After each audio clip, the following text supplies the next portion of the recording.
Hey guys, so I just want to compare my weekly running distance to my weekly training load. Training load being a metric that takes into account more than just time and distance. It takes into account your relative intensity within each training session and gives you a score, so it gives you a better insight into the impact of your training. So here's the last 4 weeks of my running distance. I was getting back into training, so started off reasonably conservatively, and then you see the 139k week, which is a big jump from 93 kilometers.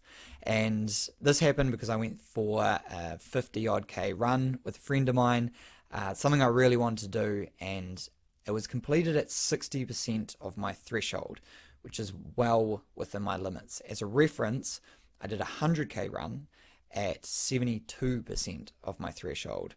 So doing half the distance at a lower intensity was well within my capabilities. And then you can see in the lower graph weekly training load, and you can see how that progresses a lot more evenly than the distance does. So to get a bit of an insight, we have training stress score and intensity factor. These are metrics Training Peaks uses.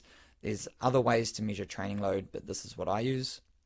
So intensity factor, first off, is the intensity of your training session relative to your threshold or your 1 hour peak output.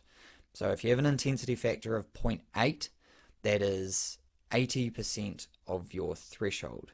So this is just will be given for your overall workout, or you could look at specific points within your workout.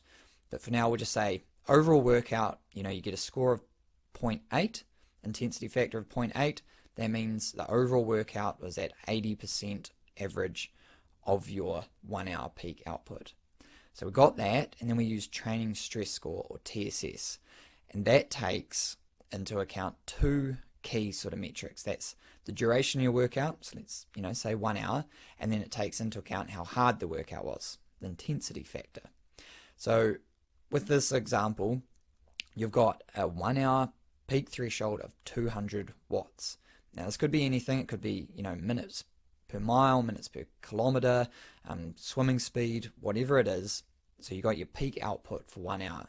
If you held that same output for 1 hour, you would get an intensity factor of 1, because it would be at 100% of your threshold, and you get a TSS of 100. So you don't really need to worry about what the units actually are. You just need to know that how you get to them, because when you have intensity factor of 0.5, you'd be holding 50% of your threshold. In this example that I've written down here is your threshold is 200 watts, you hold 100 watts for an hour, and you get 50 TSS units. So that's just training stress units. So once we know that, we can have a look more in-depthly at my training. So you can see we've got the distance up the top, and that I went over. Then when we look down the bottom, you can see the training stress score. So you can see there's actually a really big jump from week 1 to week 2. So 300 TSS units to 400, or 298 to 403 to be exact. The intensity factor for that week was 0.74, so 74% of my threshold, and that's pretty standard.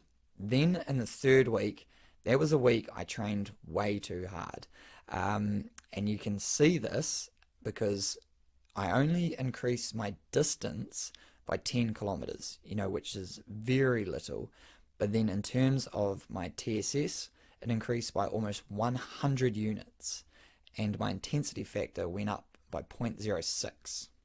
So that's quite a lot. We're getting quite close to my threshold, 80% there. And then in the final week, you can see my intensity factor went down to the lowest of all, even though my distance went up considerably in the top graph.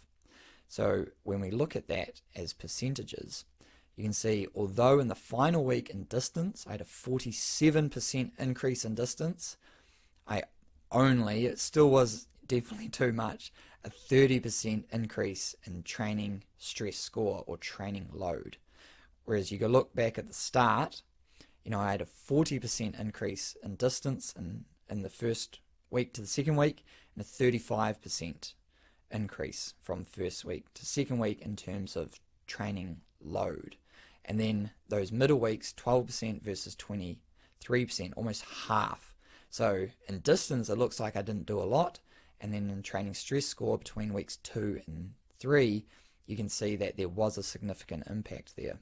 Now, all these increases are quite large and more than I'd recommend. But for me, I was getting back into training, and completing like a 100k week is well within my capabilities. So that's just something I want to go over in terms of distance versus load, and it's something that's quite fun to look into yourself because it can give you a lot more insight into how much training you're doing week to week, month to month, even day to day. So check that out. It's on Training Peaks, or hit me up if you'd like to know more.